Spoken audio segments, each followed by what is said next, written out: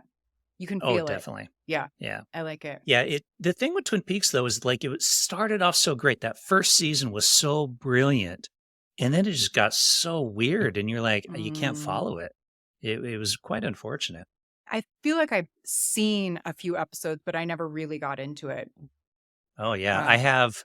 I had. I probably don't have it anymore. It might be in a box in storage. The CD, the soundtrack CD, and I had a copy of Laura Palmer's Diary.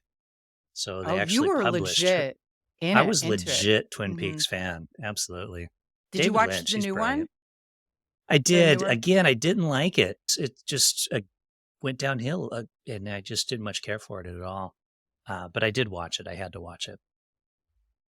Do you guys have any guesses as to what famous show ended this year, 89? Like a primetime show. It ended in 89. It was a primetime show. Dynasty, one of those kind of No, it was a sitcom. Oh, it was I'll a give you another sitcom? hint. It was a sitcom. Night Court. Good guess, but no. Give up. Yeah, if you know the theme song, do the theme song and Oh, see God, if no. Jamie can guess it. Sing it. Um, Sing it, Katie. It would give it away. Sha-la-la-la-la. Oh, Family Ties? Yeah. Yeah. Family Ties ended in 89. What would we do, baby, without a sha-na-na-na? Yeah, much better. I have no talent for singing. We have a whole episode where we sing out theme songs. It's very pitiful, but we did it. It's quite sad. Yeah. I loved that show. Michael J. Fox was the coolest. I wanted to be him. Like when I was a kid, I'm like, oh, come on, he wears suits. I thought Republicans were cool back then. I'm like, I want to be a Republican because Michael J. Fox is a Republican. Oh, funny. It's fantastic. Yeah. That's great.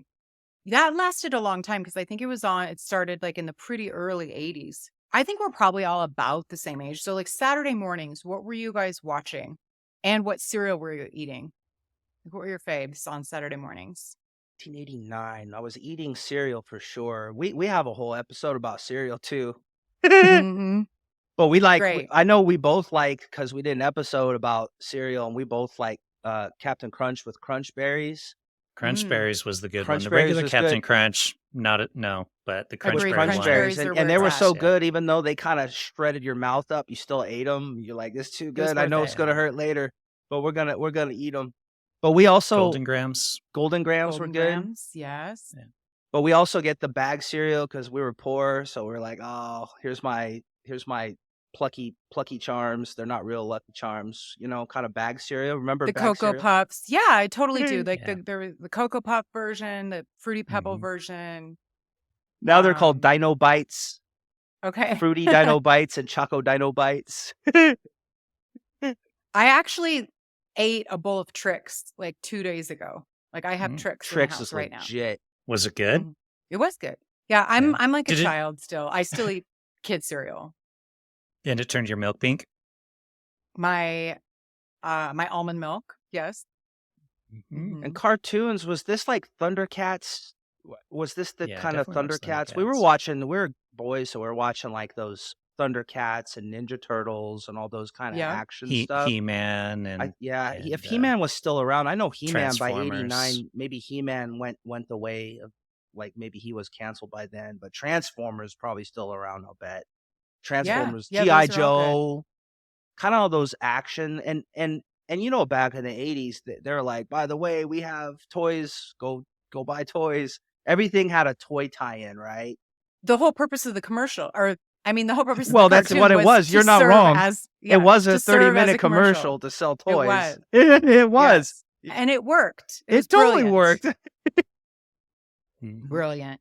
Yeah, the He-Man, I loved She-Ra, so Yeah. the woman version of He-Man. That was He-Man's Yes. cousin. Yeah. Smurfs, I think, was still on in 89. I loved Smurfs Yeah. too. Smurfs was good. No, But no. it's like now when you watch Smurfs, you think about how inappropriate it is that you've got this entire village of boy Smurfs and the one girl Smurf, What's up with and that? they're all like fawning over her and stuff. And I think I read something about why that was, and of course, my brain Gargamel, I isn't. could answer Yeah. this. Okay, Gargamel yes. created her. So he actually, I watched the Smurfs, people. Yes. Thank you. So- This sounds familiar. Yeah. We Go know what's on. up. So Gargamel actually created her, and she was initially an evil Smurf to infiltrate the Smurfs, and she actually had black hair. But then when they turned her into a good Smurf, that's when her hair turned blonde. So the lesson we've learned is girls with black hair are evil, and girls with blonde hair are good. Okay. That's what the Smurfs taught us. And yep, that tracks. That very much, yep, that tracks. Oh my God. That's awesome. Thank you for that. I had forgotten it, but good thing you have a better memory than me. Only about cartoons. Couldn't tell you Okay. what happened last week. Oh my God. It's bad. Mm. I'm going to move on to music and get into the top 10 billboards because Roadhouse is such a big movie that I want to leave plenty of time for us to chat about it. The top 10 billboards from May 19th, 1989, the number one song is Forever Your Girl by Paula Abdul. I loved Paula. Paula was I the like bomb, fifth diggity. grade. Yes, Paula was great. And then Real Love by Jody Watley, also great. I'll Be There For You by Bon Jovi. The number 4 song I am unfamiliar with, Soldier of Love by Donny Osmond. You guys know that song? Sounds like something Jamie would listen to. If I heard it, I might. So I it's a can't believe clip. Donny Osmond was that popular in I know. 1989. That's crazy. I Wow. was thinking the same thing. Michael Damian had the number 5 song with Rock On. I just Oh, remember yeah. the name Michael Damian, but I can't visualize the song. Rock on. That was basically the whole song. It was Okay. literally just saying rock on throughout the entire thing. It was this terrible song. Yeah, rock Catchy on. though. It's bad though, but it's catchy. He just has a good name. Michael Damian. What a great name. Yeah. That is a badass name. Now, number 6, I was really big. I loved Guns N' Roses and their Me too. Patience. Oh my God. Yeah, That's it's a good such song. it's like one of my favorite Guns N' Roses songs ever.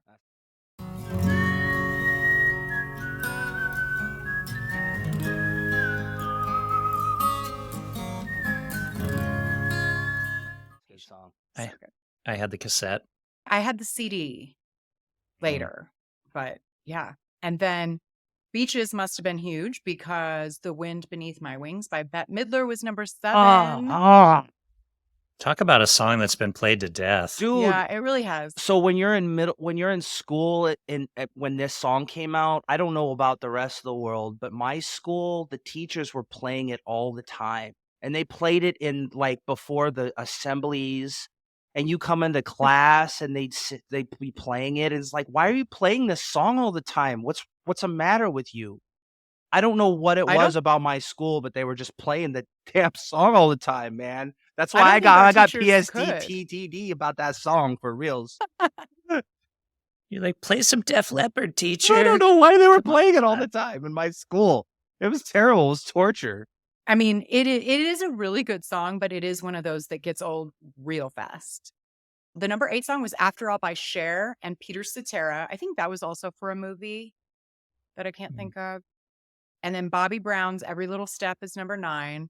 Bobby Brown was hot at this Yeah. time. I just want to Yeah. do the Yeah. Running Man just hearing the title of that song right now. I just want to do the Running Did you Man. have the pants? What Yeah, were the parachute pants called? pants. The parachute pants? Yeah. Heck Did you yeah. guys have those? parachute No, pants I with never my did. LA gears and my flat top with Ooh, the LA stripes gear. in my head, F and A. Yeah, had all that. That's awesome. I think I need a picture of like 10-year-old Jamie. Yeah, Then the number 10 song is one of my all-time favorites, Like a Prayer by Madonna. yeah, that's Were you a guys good into song. Madonna or not? yeah. We Yeah. did a Oh, whole yeah, dude. retrospective on Madonna in 1985. Madonna. So, Mhm. but yeah, that's a great She's- song. That's a great video too, and it caused a yeah. lot of controversy in 1989. Remember that? My grandma do. was I like, actually "Madonna covered is it. the devil. She's from Satan," because she had this kind of like religious theme kind video, of thing. yep. Video. It was really big at the time, like controversial, but it was a pretty cool video. When you call my name, it's like a little prayer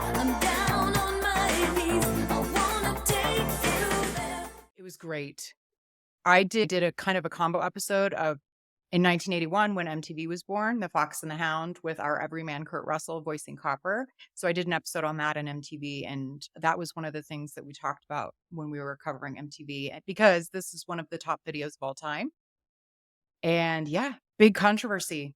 But that's how Madonna was. She was pretty controversial. She pushed the boundaries of like, hey, what do you? But you know, it's she was always pushing those boundaries. But that's kind of like what artists do, right? They kind of push those boundaries a little bit. Good ones. Yeah, Yeah. good ones. Yeah. If they're a good artist, people either love them or hate them, and that's how you know they're good. I mean, That's a if good people are point. just kind of a bit ambivalent, it's just kind of like, meh, maybe they're not that great. Yeah. Mediocre. Nobody wants that. Yeah. Before we get into the movie, there's some news and events from May of 1989. Mhm. Do you guys remember hearing about in Tiananmen Square, China, the student hunger strike? It began. I vaguely recall this being in the news. And then Do the Right Thing, the movie directed by Spike Lee, which was a huge movie, premiered at the Cannes Film Festival. And then some other big movies that premiered in May of 89. We have Field of Dreams, you probably wouldn't have guessed. And then one that you might guess given its resurgence in popularity, May of 89. Indiana Jones and the Last Crusade. Very good, Jamie Fenderson. Da, da, da, da. Well, that's back when Indiana Jones movies were new and good. Yeah. Yep. That was the last The of the last trilogy, good one. right? Yeah. Yeah, they should have ended it there. It would have been a perfect ending, riding off into the sunset, and they just couldn't. Yeah, let and it go. had Sean Connery as Indiana Jones's dad. So you got Sean Connery and Harrison Ford, and I'm like, what?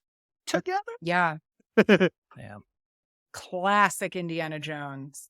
Then Yeah. I'm getting my Russian facts mixed up, but Mikhail Gorbachev was elected the executive president in the Soviet Union in May of 89.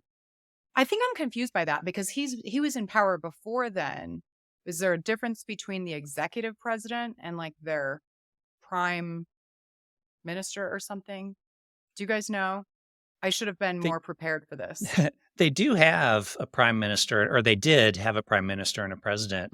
I don't think they do anymore. I think Putin's kind of gotten rid of that because Putin was originally elected to replace Gorbachev, who then, so they kind of have this weird power structure where the president was kind of supposed to be more of like a ceremonial position, and then the PM did the actual work.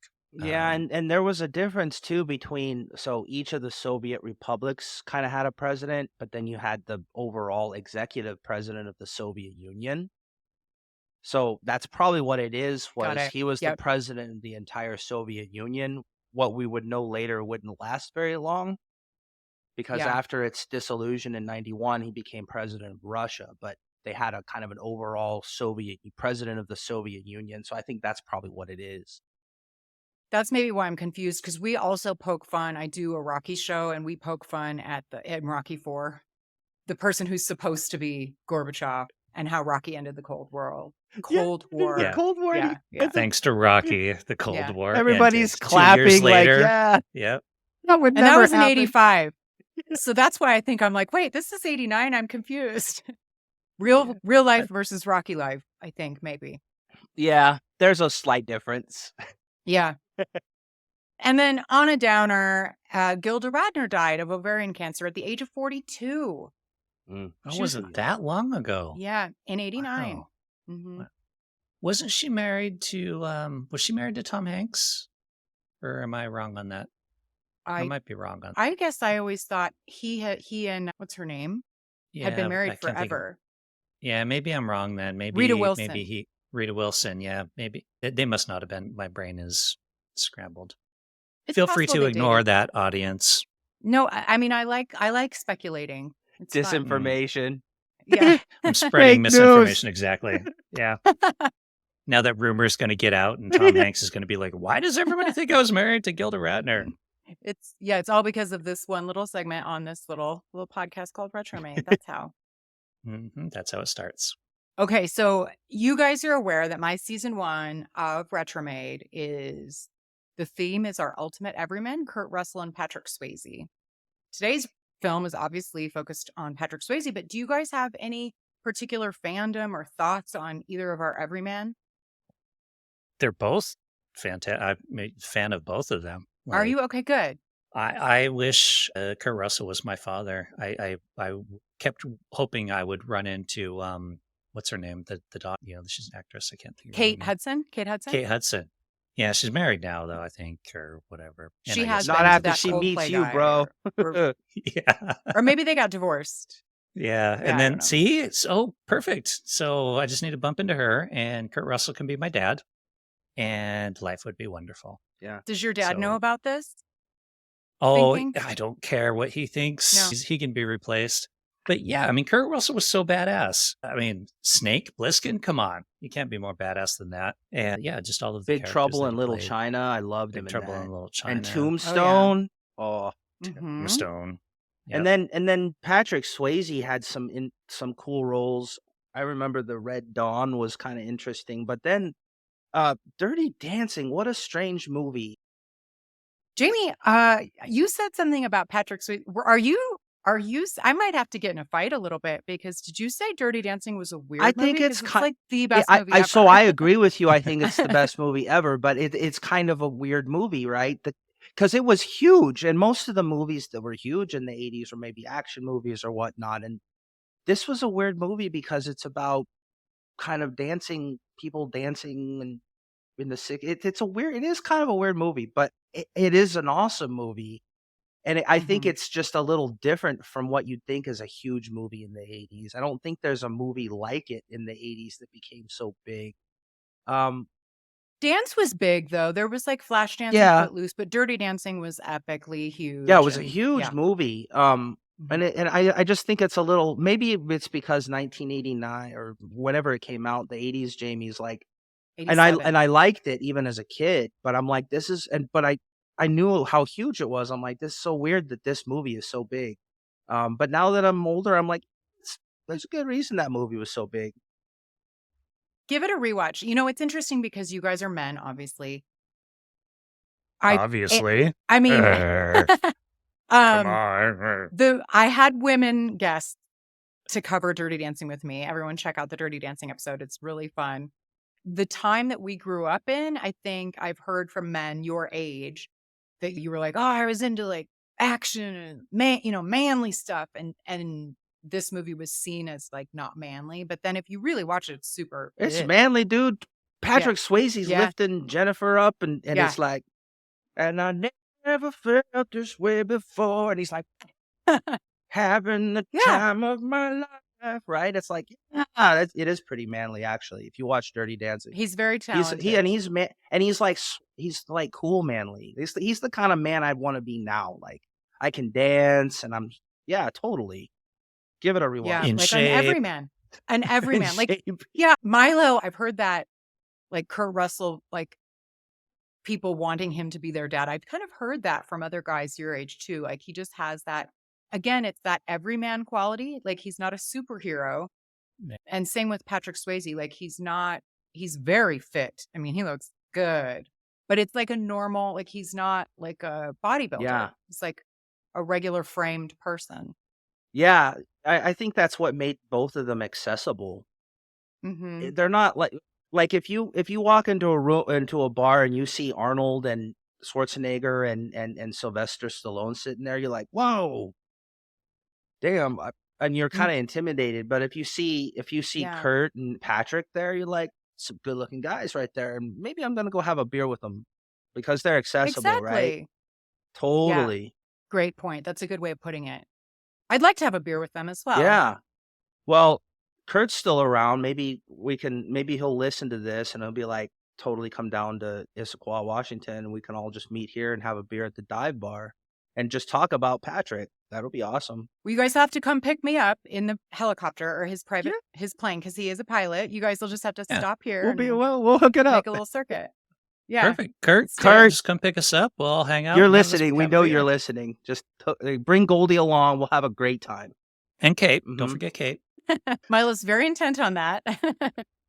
This is the real question. Do you think they look alike at all? You mean Kate Hudson and Goldie Hawn? No. Patrick Swayze and Kurt Russell. And Kurt Russell? Mm-hmm. Here's the thing, I like, don't think so. I think if you frame their faces in the mullets, like if the mullets kind of do it, right? Maybe Mhm. they have the same body type like we were talking about. Mm-hmm. I think they got the mullet thing going on, like the Tango and Cash mullet and the Roadhouse mullet. I Yeah. think they kind of look alike. They have the same body type and they have the same kind of handsome but friendly, accessible look. You know, like they're not Yes. intimidating. They're just kind of good-looking guys, and but they have that kind of accessible, everyman look to them. I think they kind of look alike. Ding, They have the ding, same ding. kind of Jamie wins type, the prize same today. type of guy, I guess. They do. I'm glad to hear you say that because I ask most of my guests that, and most of my guests have been men. And men, it's harder for men to see it, I think, but women see it. They're both everymen. They're both good looking. They have a similar body type. The hair, they have a similar coloring, their bone structure. They're both really good looking. I think they look a ton alike. So I ask everyone this. So, Jamie, I'm glad to hear that you feel similarly. Milo, get with the program. I don't know. Sorry. I feel it. I feel that vibe. Maybe just because I haven't seen them side by side at the right age. They should have done a movie together. They should have done Well, Tango and Cash. I'm sorry, Stallone. They should have got rid of Stallone and they should have put That would have been they should have awesome, put dude. Patrick Swayze Patrick in there. and yeah, Now- Kurt that would have been Russell. awesome. I think they just needed a third one because I love Stallone. He's like one of my favorite of all time. But interestingly, because they're very similar, Patrick Swayze actually turned down the role of Gabe Cash in Tango and Cash. Did you guys know that? Yeah. So that's why Kurt Russell got it. I feel like they go up for similar part. Patrick. Yeah, they and probably. Kurt. I would think that they do. Yeah. Because think about this. Like, I think Patrick Swayze could be the Olympic hockey coach guy. He could do Yeah. it. He could pull that off. He could play if you look at any role that Kurt and Patrick play, and you switched them, you can see them in each other's roles. I can see it in my head, man. Yeah. Totally. And you guys will have to look them up side by side. Actually, my thumbnail on YouTube for my season 1 trailer is a side by side of them. So you guys will have to. They look. It's in my head. I don't Yeah. even need to look. They're Yeah. in my head right now. I can see them clear as crystal together. Clear as crystal. Okay. Everyone is probably like, Katie, move the F on from this. Like, get off. So we will move on. Shall we get into the movie that is Roadhouse? Roadhouse.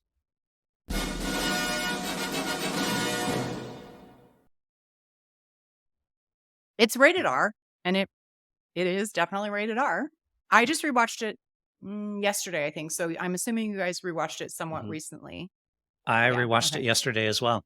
Well, it's- I talked my wife into watching it with me because she'd never seen that either. She doesn't watch a lot. She's terrible viewing. And she does not like this movie. Well, if it's your Hence first why time I'm so watching it- interested in Kate Hudson right now. kick her to the curb. Is that yeah? Mhm. It's her own fault. I see. It is like this is a movie that I feel like would be really difficult to watch for the first time now in 2023. Maybe. You know? It's very dated. It is quite dated with the hairstyles and the Well, the whole some of the music, even premise though I love the is music, a little. the whole movie. Yeah, I mean, there's really not much of a plot to this if you think about it. Well, Roadhouse is a notoriously known to be kind of like a so bad that it's good movie. I have some thoughts on that I'll get into in a minute because I rewatching it yesterday. I have kind of an interesting new take on it, but the IMDb rating was a 6.7 out of 10, which for a movie that's notoriously supposed to be bad, That's a pretty pretty decent, good actually. IMDb rating. Yeah. Yes, it was directed by Rowdy Harrington, which is an awesome name. He also directed The Stick Up, A Murder of Crows, and A Striking Distance, and it was a Joel Silver film. So Silver Pictures here. The writers are R. Lance Hill, and he also sometimes goes by David Lee Henry. He wrote Out for Justice as well. And then Hilary Henkin, who's known for writing Wag the Dog. So those are the writers here. The cast of characters is quite great, I think. Obviously, we have Patrick Swayze as Dalton, just Dalton. Kelly Lynch as Doc. She was also Carrie in Cocktail. And dudes seem to really like Kelly Lynch. I like Kelly Lynch just fine. Yeah. I don't know what happened to her though. I don't think she's really like maintained like a Hollywood career. We'll have to figure out what happened to her. She might have retired. Yeah. But apparently she turned down the role in Basic Instinct that Sharon Stone took on. And I guess she's best friends with Sheryl Crow. Little tidbit about Kelly Lynch. Interesting. We have Sam Elliott as Wade Garrett, who's great. Great. I love Sam Elliott in this. Me too. He is the studliest stud that ever lived. Sam 80s Elliott. Roadhouse Sam Elliott like makes me question my hetero creds. I won't lie. Like he said so cool. he has been said in interviews or whatnot that he's most known, like people recognize him the most. He's most known for this movie of all the things he's done. Wow. I think he's a sexy guy in this movie. I remember my mom when we watched this when I was a kid. Patrick Swayze's a beautiful man, right?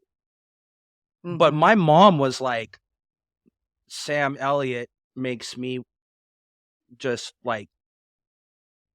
hot and bothered. What? Jamie, come on, just say what she said. She does, dude. Sam Elliott was like, and Jamie was like, "What do you mean, Mom? I don't. What? Did you spill water on yourself, Mom?" Dude, so my mom watched Roadhouse, Sam Elliott and Roadhouse, and she was like, my mom was all about that Sam Elliott action in Roadhouse. I don't think your mom was alone. I literally think every mom. I mean, he's one of those like silver foxes that is just he's always been, and he wasn't even. I think he was like mid-40s. He wasn't even like that old, but they call him like grandpa or whatever in the movie.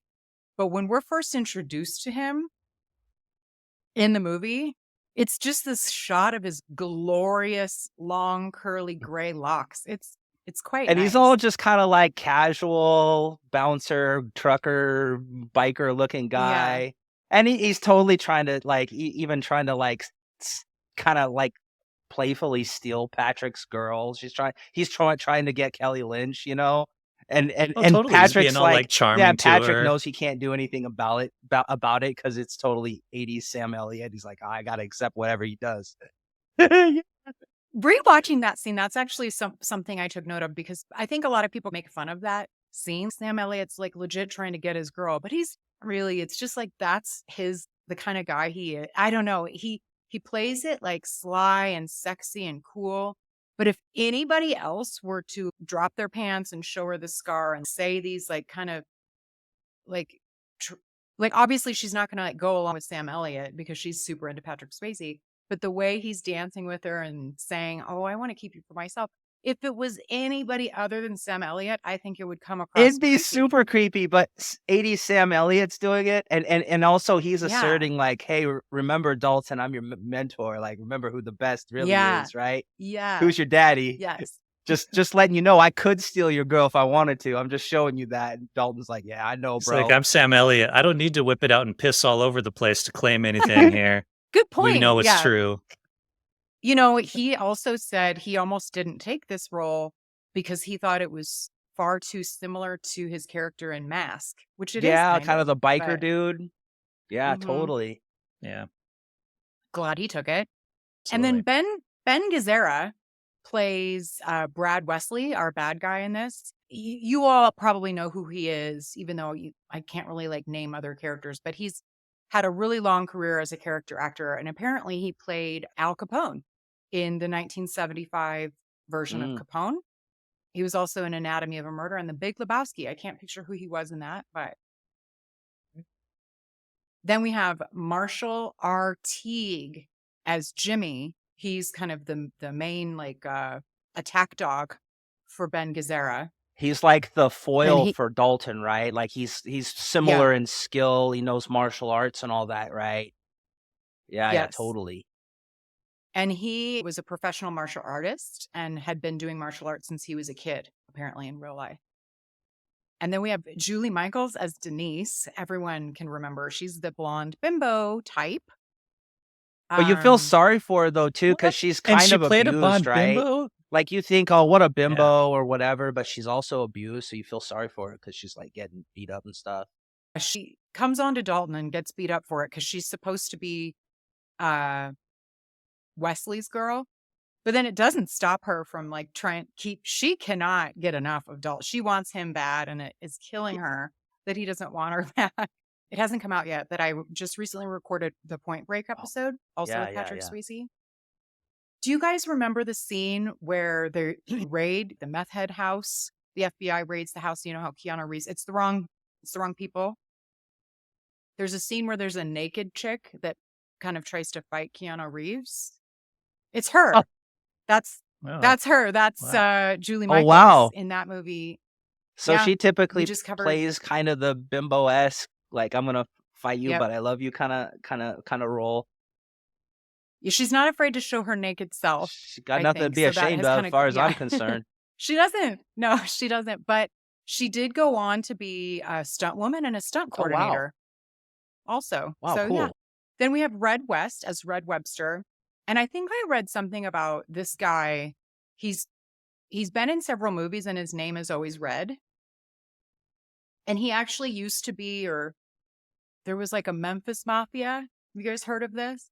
Apparently he was like Oh, a part of the Elvis's. Elvis's, yeah. That's the he was red basically guy. part of Elvis's crew, his posse. Mhm. Which is super cool. I mean, I Mhm. don't condone violence by any means, but I like mafia stuff. Then Yeah. Sunshine Well, I don't think Parker. they were too violent or anything. I think they were Okay. basically just kind of the hangers on and the guards and stuff like that. I don't think they really did Okay. too bad. They probably were like, Elvis was like, "Give me that girl right there," and Red would probably be like, "Hey, honey, Elvis wants to hang with you tonight." Whether maybe you that want kind of to or stuff, not. I mean, I don't think anybody's arm would need to be twisted too much. Elvis No. was hot.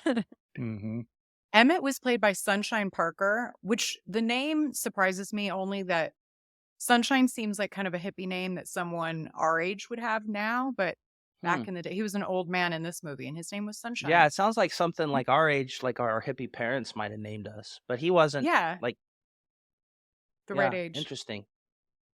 Jeff Healey as Cody. And he was actually, so he was the main singer of the band and blind in the movie. And he, in real life, is an actual Mhm. singer, guitar player, and is blind. Oh, he's great. I'm a huge Jeff Yeah. Healey fan. I should say I'm not a Are huge you? Jeff Healey fan, but I am a Jeff Healey fan. I had the CD that he had kind of one hit back in the, I think, late 80s, around this time as well. And My and it mom was kind had of a top the 10 tape or something. hit, She used to the play CD. it like cleaning the house. She'd pop that in. He was kind of big for a time Was in the he? 80s. Not like a long Yeah, he time, but was. there was a time maybe in some time in the 80s where he was just kind of big. And maybe that's why they put him in this movie. It's like he's kind of big, but he does bluesy Yeah. stuff. Yeah, it was around this Yeah. time. But he's a great blues Mhm. musician. Yeah, I love blues, and he's really good. That's good to hear. I also like blues music.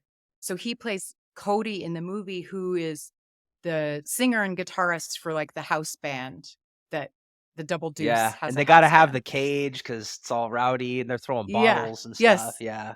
Wild. Then we have Kevin Teague playing Tillman, the owner of the Double Deuce. And we also get quick little scenes from Keith David as a bartender and Terry Funk as one of the other. He gets fired right away. He was one of the bouncers, right? The Yeah. bouncer that got fired. So that's the cast of characters. And the score was composed by Michael Kamen. And then we talked about the soundtrack by Jeff Healey, who's a Canadian guitarist. Now, did you guys know? Okay, so I'm sure you're aware that Patrick Swayze wrote and sang, co-wrote and sang a song for Dirty Mhm. Dancing. But did you know that he wrote he wrote one song and sang two songs for the soundtrack of Roadhouse. Yeah. I did didn't not know know that. that. Mm-hmm. I did think that when watching the film last night, though, that the music throughout was really good. Did you? And Okay. I didn't remember that from when I watched it initially, years ago, because I've probably watched it a couple times. Who knows how many times I watched it. But last night I was like, wow, I forgot how good the music throughout this film Yeah, is. and Patrick's a good he's a pretty good musician. Remember he had that kind of one-hit wonder, She's Like the Wind. Remember that one? Yeah. And that was Yeah, that was that's pretty the good Dirty though, Dancing actually. one, yeah. Some movie stars try to do their thing and it's like, yeah, but he was like, well, that's pretty good, Patrick. He can do anything he tries. And he's a super multifaceted, talented person. I'll touch on like bits that he has talked about in his book.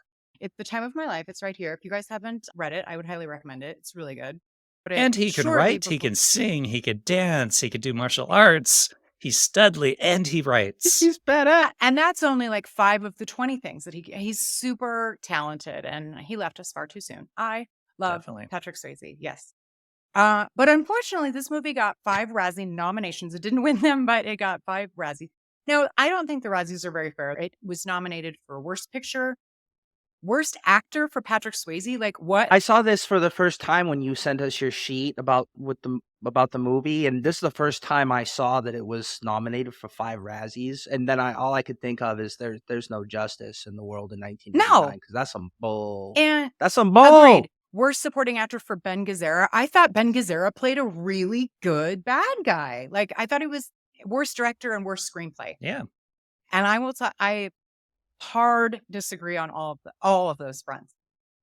I agree with your hard disagree because that's crap. No. I don't know what they were smoking in 1989 in the Razzie whatever castle they're in. Well, but they were smoking. I have beef with the something. Razzies, generally speaking, because they also don't like my Sylvester Stallone. Well, how about we all say between our 2 podcast properties that the Razzies can go take a hike because we don't like you, and now that we've said that, you're gonna suffer. Yes, and you should. The wrath, because that's bull. Giving Roadhouse 5 Razzie nominations is not acceptable in any universe, man. That's crap. Well, it didn't win. I so just the nomination good. is all it takes, man. Just, you know what I'm saying? That's why this movie was not a box office success. It's the Razzies' fault. Good segue, Milo, because it was made for $17 million. And it actually did gross worldwide $61 million, but that was largely, it had a huge, like, video success. Yeah, VHS. It was, and like a big cable TV run. And it became a huge movie kind of later on. I highly recommend everybody go rewatch Roadhouse and watch it very carefully. I'm curious to see what you think, but here's a quick little refresh about what the movie is about. When it becomes too violent at the Double Deuce Roadhouse, the club owner hires Dalton, a professional cooler, to clean it up. But Dalton's early successes and budding romance with the local doctor enrages Wesley, the town crime boss. When Dalton continues to defy him, the stage is set for a dramatic confrontation that will test Dalton's limits and decide the fate of the town. How could you not love that? That sounds awesome. So overall thoughts, favorite scenes, moments, what do you guys think? A couple things that really stood out when I watched it is how much nudity there was. I didn't remember. There's a lot of butt shots in this film. I quite enjoyed the Swayze butt shots myself.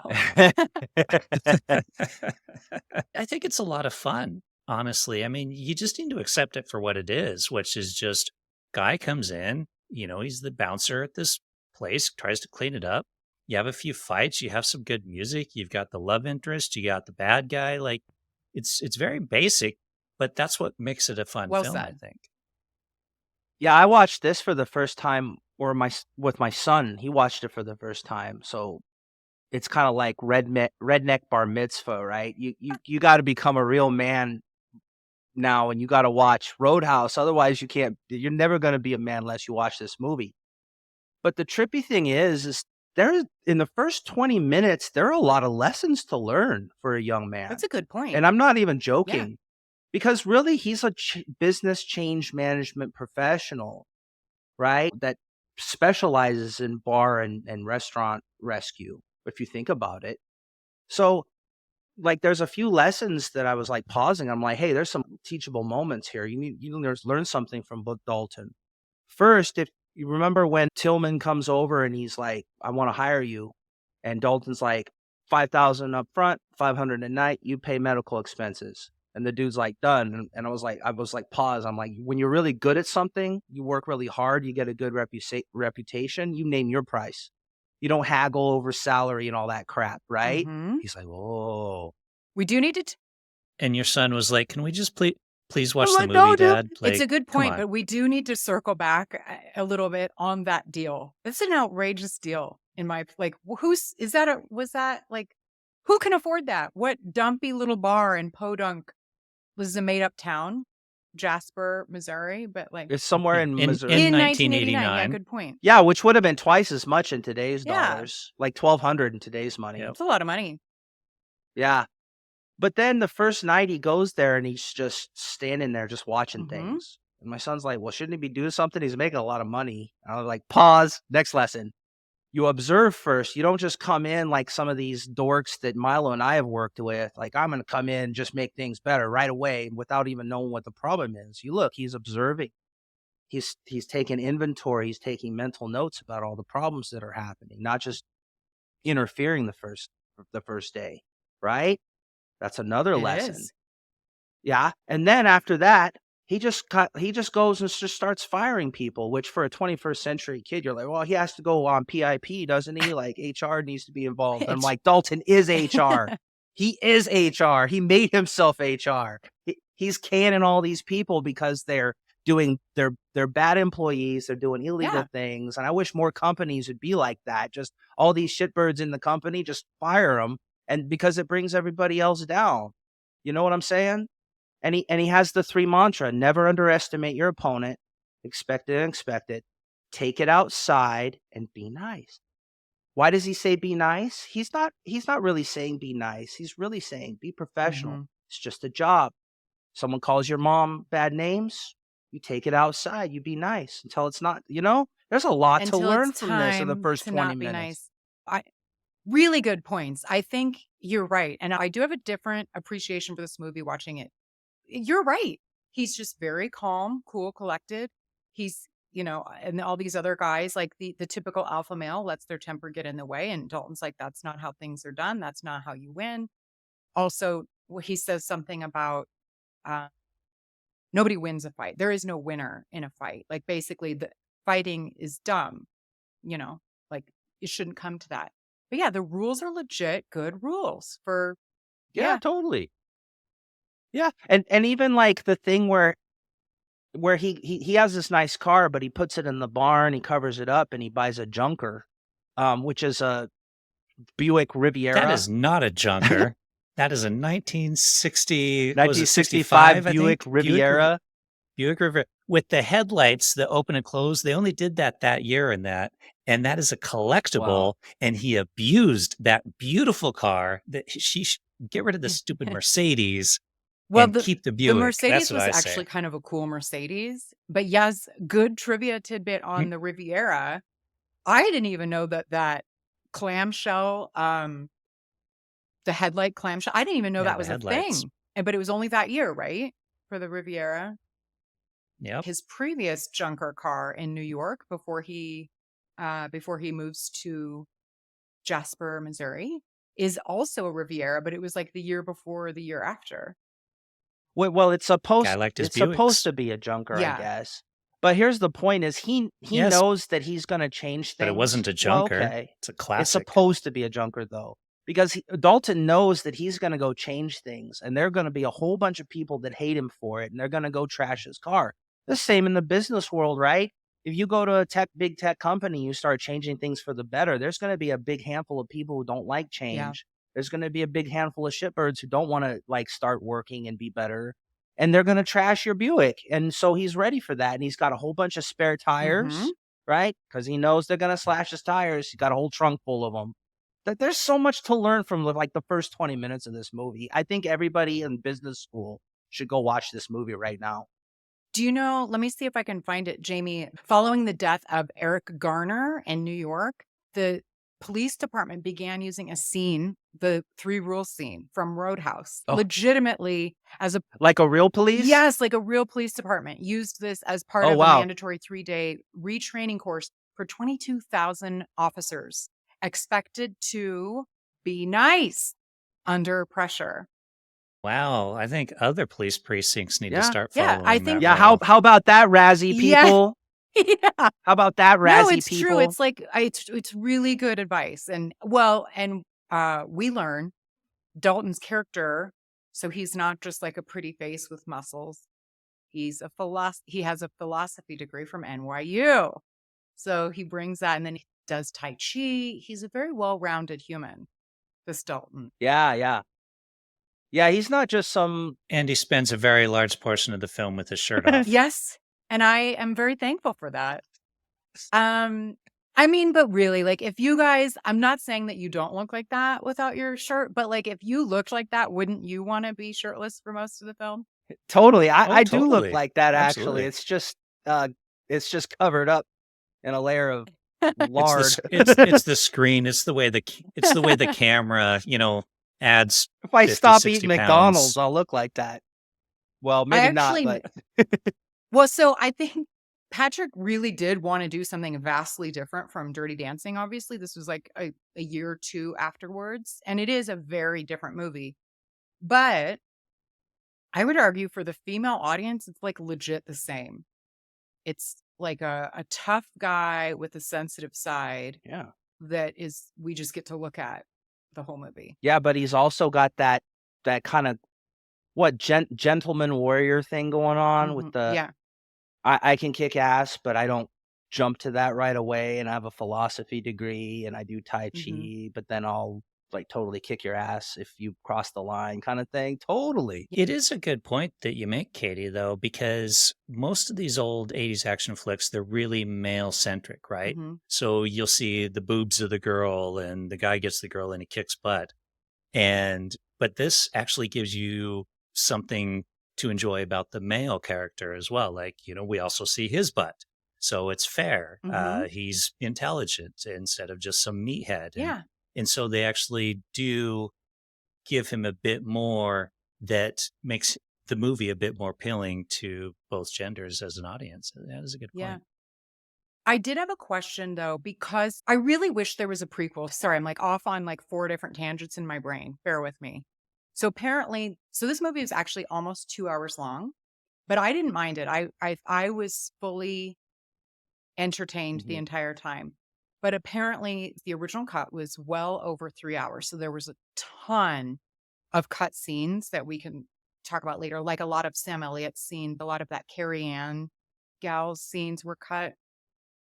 We got a lot more in the original cut, more backstory about how Dalton and Wade Garrett know each other and like where his tattoo comes from, the Rosie tattoo that we see at the end.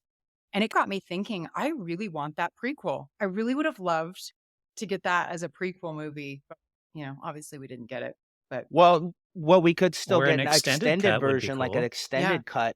That they could come out with like the Roadhouse, the point. extended cut. Dude, I'd buy it. I'd totally I buy would it. too. Yeah. You hear that, Hollywood? Roadhouse Yeah. extended cut, Blu-ray, DVD, make it Joel happen. Silver. Yeah. Somebody please. I don't know where I was going with that originally, but it did get me to kind of think about when he goes to the doctor for the first time and he meets Doc, Kelly Lynch. He's carrying around his medical records, he's like, it saves time. And that's how she learns that he has a philosophy degree from NYU. So she has a legit question. How's a guy like you end up being a bouncer? And he says some line like, oh, I guess I'm just lucky, but legit. I want to know. That's where I was going, is the prequel or the extended version. How is he a bouncer? Why is he a bouncer? Because he's making a ton of money and his rent is $100. I might add, his rent is $100 a month and he's making $500 a night. So I don't think money is a problem for him. What do you guys think? Yeah. It would be an interesting story because, of course, he had to learn how to fight. So did he learn that before becoming a bouncer or while he was did they do a montage of 80s montage where he learns to fight in the time frame of a montage? With Wade, probably, with right? Wade, exactly, teaching him. Yeah. I love the place he's living too because, it's $100 a night. And it's great in the summer, but I was imagining as I was watching them, like, I bet you that place sucks in the winter because, there's no insulation or anything. But in the summer, it's cool because you open up the windows, you got the river right Well, there. it sucks because It's you're sweet. right across the river from the main. You're right across the river from your bad guy. big Yeah. enemy. Nemesis. That, like, there's no cops in this town Spies because on this you. guy totally runs this town. So that's why it sucks. Unless you want to spy on the dude, but I think it's probably the opposite way. It is the opposite. Yeah, so It's a sweet loft above a barn, though. I mean, That's what I'm saying. it is pretty awesome, I thought. It's very hipster. You could Airbnb that nowadays Yeah. and probably make Get way some more wine than and some 100 a cheese month. up there, Make and 100 a night there being that. Yeah. be With more than $100 now. horses. Oh, Mhm. yeah. 100 a night. It'd be 500 a night Yeah. now, I'm He'd sure. be breaking even in today's world. I remember thinking the loft was super cool. And the love scene was a really good love scene. Pretty Like, steamy. did you guys like it, or Oh, did you think it yeah. was cheesy? I legit thought it was No, I good. thought it was They're pretty great. steamy. Yeah. Yeah. As a connoisseur of movie sex scenes, I give it a thumbs up. Now, the song playing in the background was I love Otis Redding, but it was that Otis Redding, it was the same background music that the famous Dirty Dancing love scene begins with as well. These Arms of Mine. Oh, I didn't know that. Oh, Yeah. wow. I'm gonna have to get this I was song. impressed how what was funny about it though is like it was conveniently like he changes to the station right as the song begins to play. Mhm. And it's like, wow, that's good movie timing. Yeah. Maybe he called the radio changed the station station. for a request at a certain time. Playing Hey, it. hey, radio station, can you play this song at this time? Be like, let me turn the station here. Oh, what? I thought it was really good. I think it's good acting. Okay. I'm going to start now and you guys can poke holes, but listeners, Milo, Jamie, this might be a hot take, but I watched this very carefully yesterday, and I actually think it is a legit good movie. Not so bad that it's good, but good. Like, I'm being serious. I think the story. I've always thought I it don't was know a legit good who movie. says that it's so bad it's good. This isn't like Troll 2. What are you talking about? Well, so according to the Golden Raspberry Award founder John Wilson's book, Roadhouse is listed as one of the 100 most enjoyable bad movies ever made. I don't get that at all. This is just a good movie, and I don't know why it's so bad it's good. This isn't so bad it's good. It's just good. Now, if you kind of think it's weird, it is a little weird. I get it. Like the bouncer and all of us, he starts out kind of cleaning up the bar, and then all of a sudden he's involved in this a lot of weirdness. But it's a good movie. Like so bad it's good is like something like Troll 2 or some kind of where they really try to make a good movie, but it's freaking terrible. But it's so terrible it's bad. I think this is just a good movie. I'm with you, Katie. I don't know what people are talking about, and I'm going against that grain. And the Razzie people in your book, whatever, you're wrong. And we have a podcast, so we say you're wrong and it's true. So that's yeah. I don't know why. I just think like the I don't know, the public or the like pop culture just for whatever reason assigns this movie as like cheesy bad action. But I'm saying I legit yesterday when I rewatched it, I think while being a cooler, I don't know if that was actually a thing back in the day. Like, I don't know if do you guys have any I think thoughts? this movie probably makes it a bigger thing than it is. could have been a There real are job. bouncers, there are bar Yeah. cleanup people, there are coolers, they're probably bar security, and Okay. there's that today. And did this embellish that and take that role to a whole nother level? It totally did. It's over the Made top, it- yeah. unrealistic.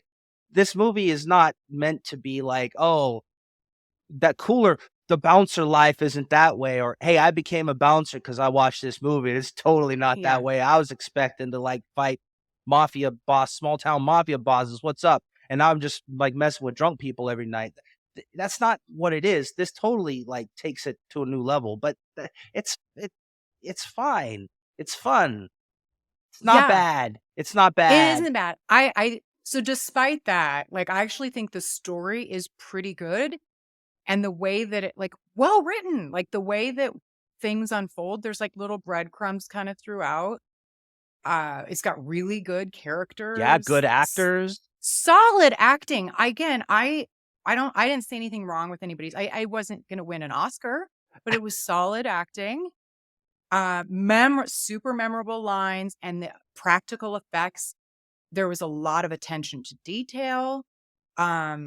Like numerous fights that were all unique. It wasn't just the same fight in a new locale, unique fights. And they Yeah. were all like well choreographed, good. good fights. Yeah, Like very especially the entertaining one fights. with between Patrick and who was the main Jimmy at the Jimmy, yeah. end. And Yeah. that guy looks like legit kind of like badass, so he meets his match, right? And Mm-hmm. they're having this badass fight scene, and spoiler alert, he did this before, but he had to do it again. He does the throat thing, like, oh, I gotta rip out your throat, kill you because you're too.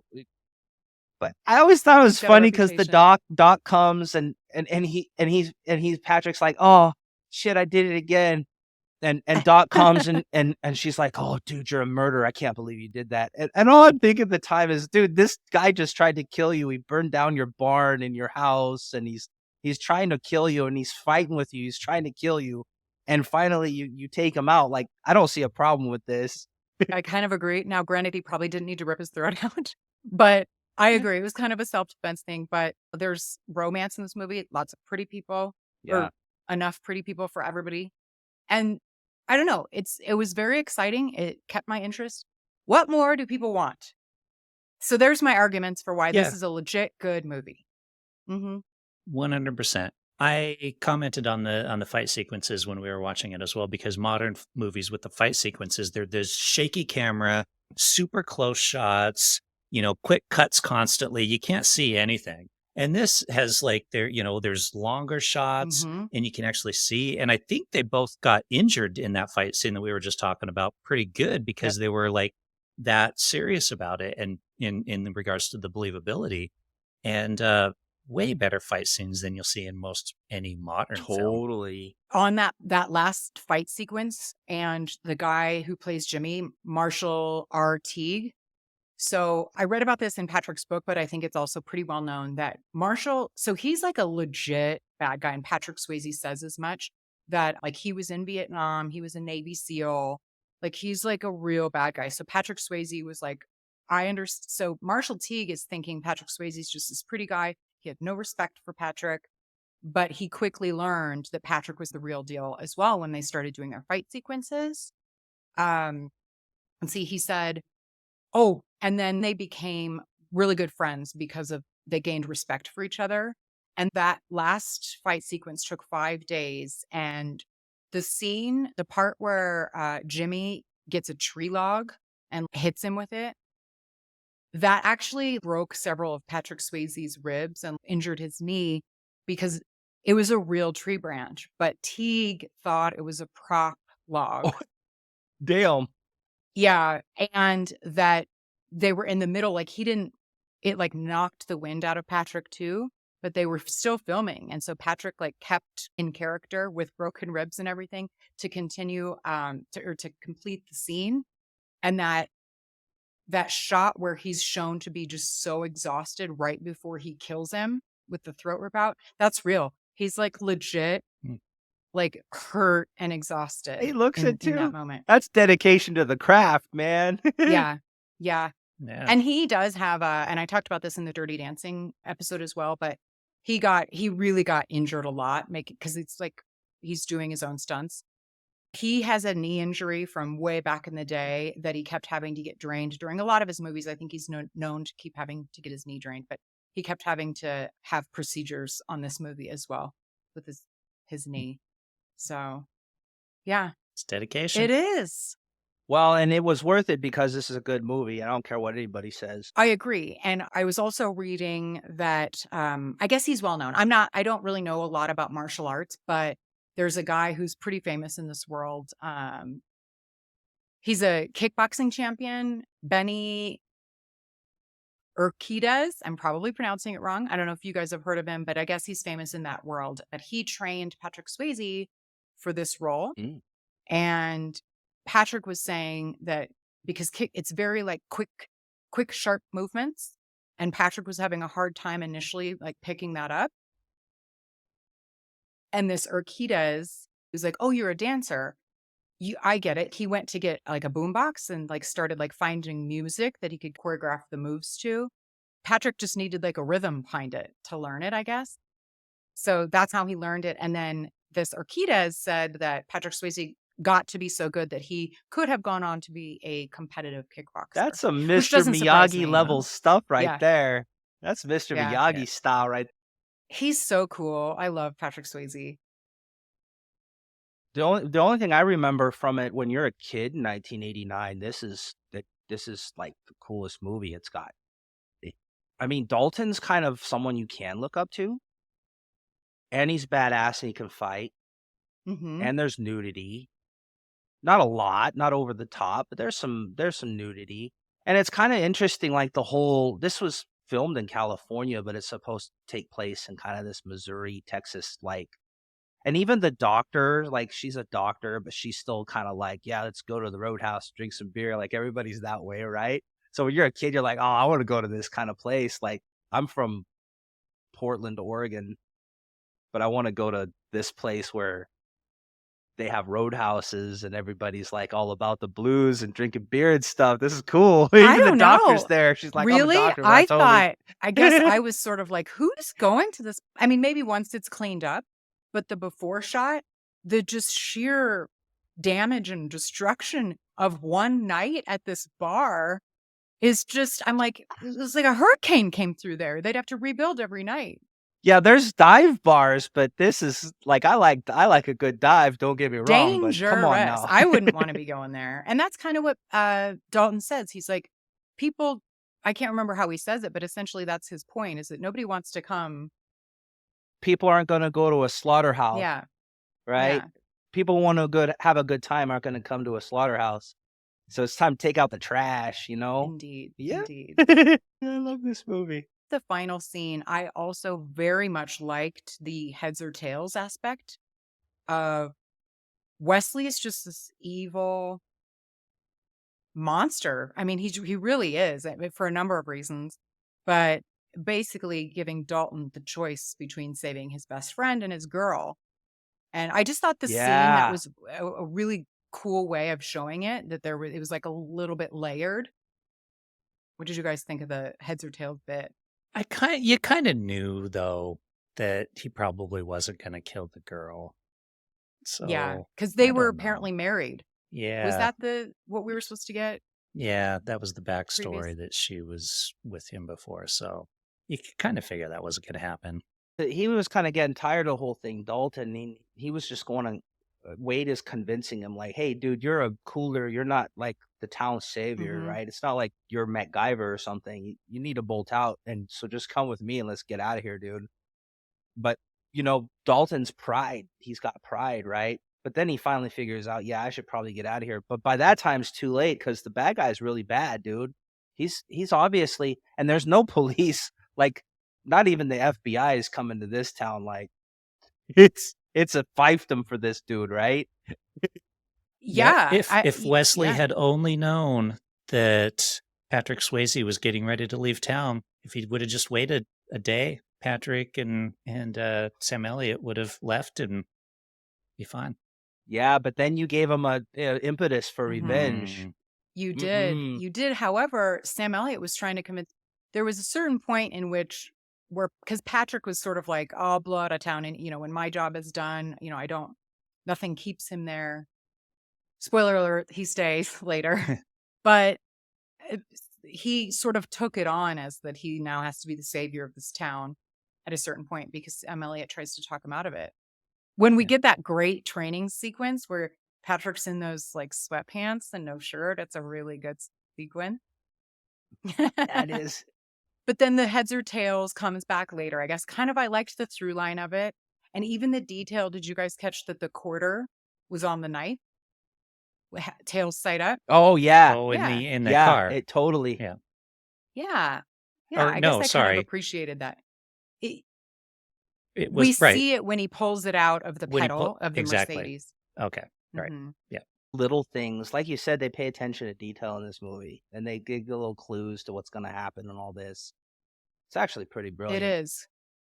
It is. Now, I really like it's a classic final scene, but I think a lot of people too poke fun at the very final scene. Okay, so everybody, it's like the typical like uber dickhead rich guy of the time, like with this trophy room, which like you have to show that you're a real man by killing all of these endangered animals, murdering all these endangered. But that seems very like rich guy 1980s, like dickhead move, Yeah. So it takes place in this trophy room, And then there's this big shootout, and the guys who've been kind of like Tillman and Red and Emmett kind of saved the day, and they've been kept down by this guy, this mob guy. And so they're like, it's our town now. Don't you forget it. And then nobody saw anything when the police come. I didn't see anything, Red. Did you see anything? The polar bear with the fat guy. I mean, come on. I think it's classic. I love it. Did you guys think it was cheesy, though? It's a little cheesy, but one of the things I like about it's a strange ending. I'll like I can get the critics, I guess, maybe, because it's a pretty weird ending. But I think that's maybe why I like it, because I never expected that ending. You know what I mean? Like, that's not how I thought it would go down. It seems so unbelievable, but apparently this was like kind of loosely based on a real story where a local bad guy was killed in plain view and nobody saw anything when that's the Lord. I like it because it's unexpected, and the whole thing is like, it's not about Dalton, because the whole movie's about Dalton, but at the end it's about like the town's guys who's been getting screwed all this time, and they kind of take the power back, and the polar bear, like, you killed that polar bear, but he got his like revenge in the afterlife. It's a weird ending. Don't get me wrong, it's strange, but that's probably why I like it, because it didn't have that typical action movie Hollywood ending. It had just kind of this strange ending. That's okay with me. Yeah, I agree. And then they got to go swim naked in the river. I don't remember that. So most of the times that I've seen this as a kid were probably like the edited version for TV. And I feel like when I watched it yesterday, I was like, I actually don't remember this final scene of them. Yeah, he stays and they're naked, swimming lovingly together. Probably because you didn't see that ending on cable. Yeah, that's what I mean. I think I saw the edited TV version. edit. Yeah. Edited for children version. Mm-hmm.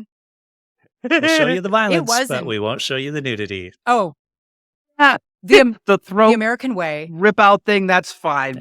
but butt shot, that's not gonna happen. Nope. Oh, I was heavy rotation on cable. I feel like I saw this a lot when I was like pretty little. It did get a lot of playtime on cable. Yeah, totally did. Yep. It was right up there with Beastmaster on well, TBS, right? Oh, dude, that's another one. Now that's actually bad. Like that's Yeah, but actually, it like, a was bad just on movie, cable, but like yeah. nonstop. So this was kind of It not was. not as bad, but this was kind of on cable a lot. But this was one of those things where if it came on cable for the third time in a week, you're like, okay, I'm cool with this. Let's watch it again. Yeah, you still watch it. Were you guys into the monster truck? Oh, the monster Like truck, when you were, yeah. like apparently it was. That's another thing the bad guy did with the Yeah. when I started wrecking everything with the monster truck.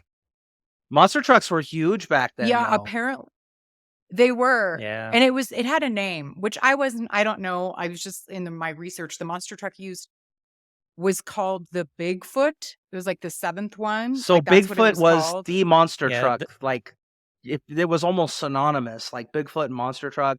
It's almost the Okay. same thing. But that was the name. That was probably the most famous monster truck. It was the Bigfoot. Yeah, That scene cost $500,000 to film because of that truck. because all the cars Yeah. that they wrecked and everything. And I think they built the truck for the movie, like that Wow. particular That one. wasn't the actual. Some- Yeah. I don't Um, know.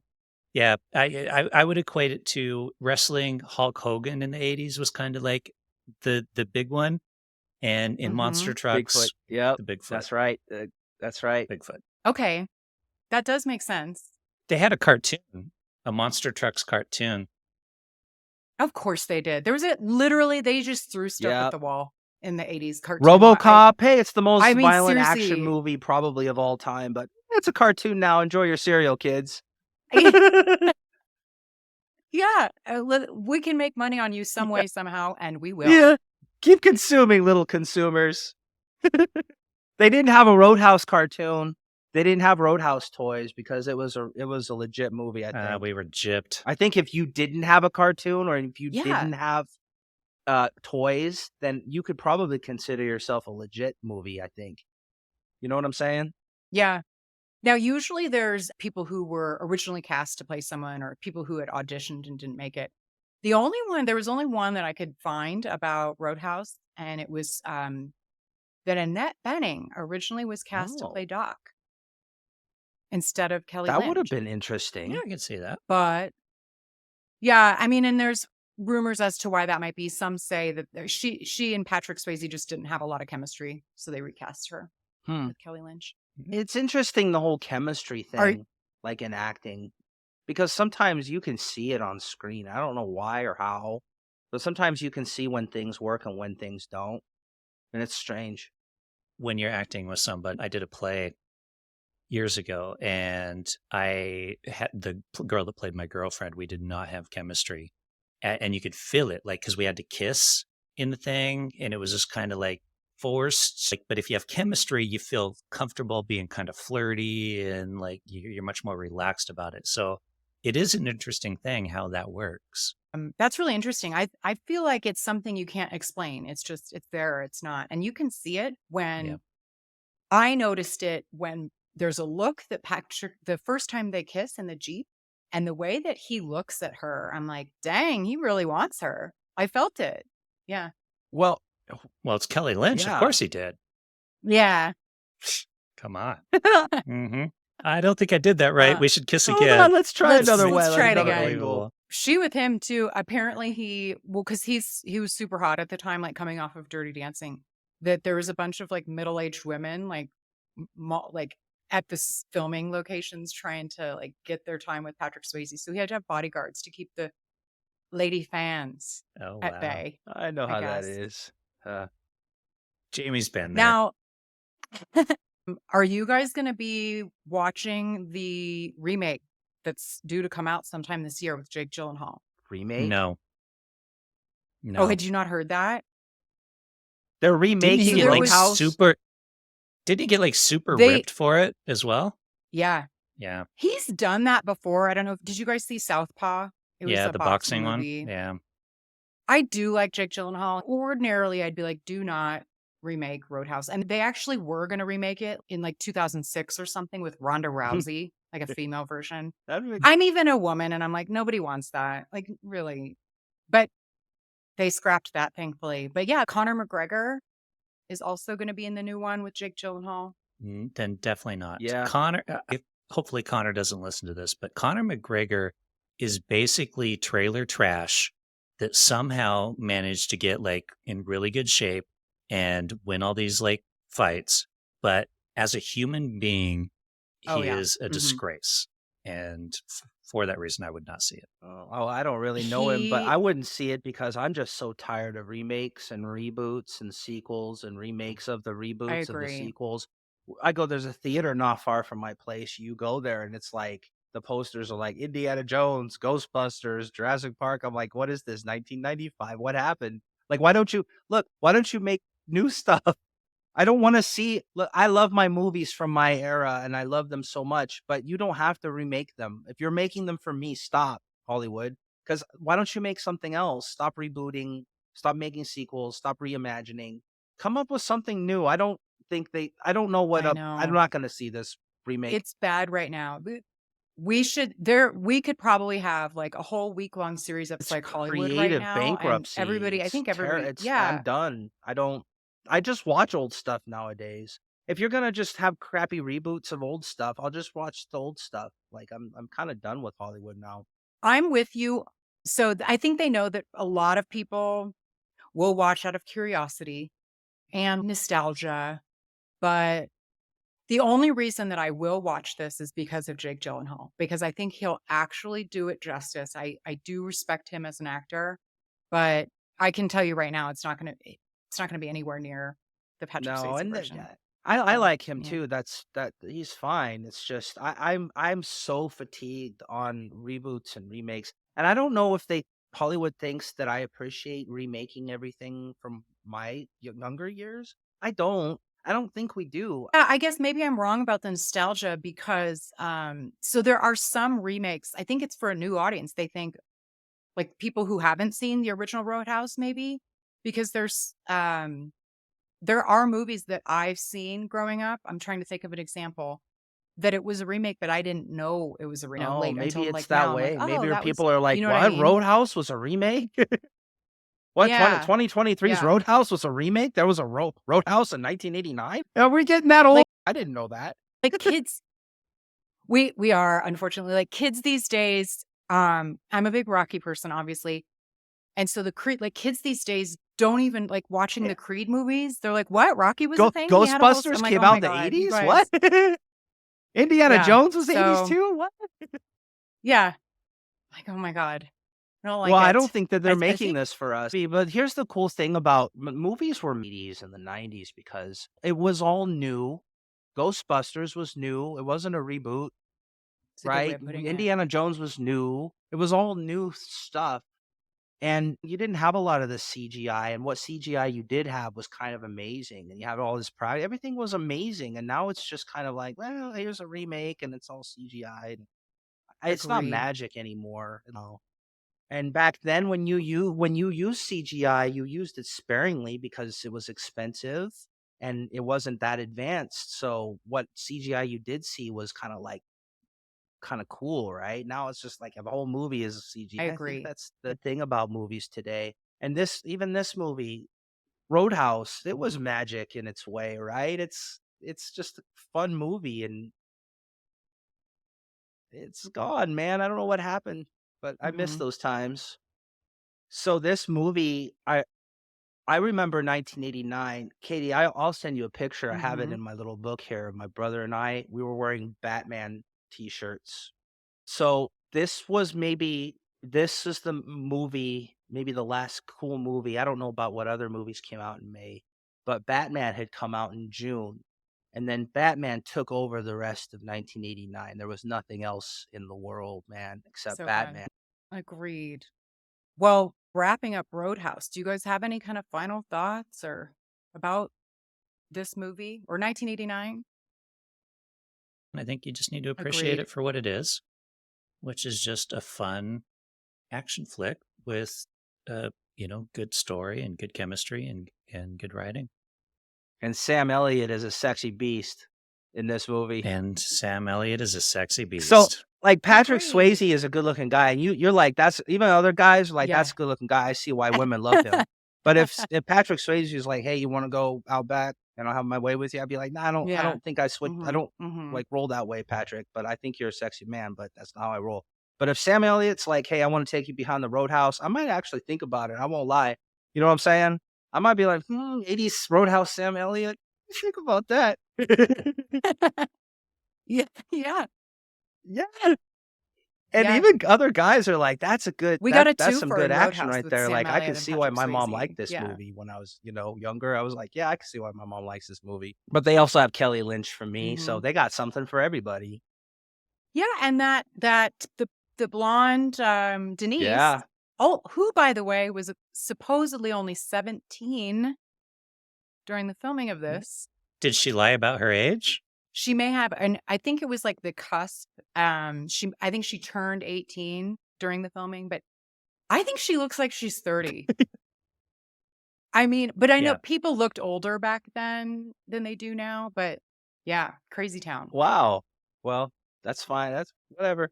I'm all right with her. She's cool in my book. Well, yeah, Yeah. I think that's what I mean. The reason I thought of her was because you said Kelly Lynch. I'm like, well, there's a little, like I said, there's There's something for something for everyone in this everybody. movie. There really Yeah, is. this is And Roadhouse is such a fun movie, and it's easy to see why it attained cult status. As I've mentioned throughout the course of our conversation, I now strongly believe that it's actually a legit good movie. I agree. I dare you, listeners, to give it a careful rewatch and then let me know what you think. You can do that on YouTube comments, Facebook, or you can also email us at RetromadePodcast@gmail.com.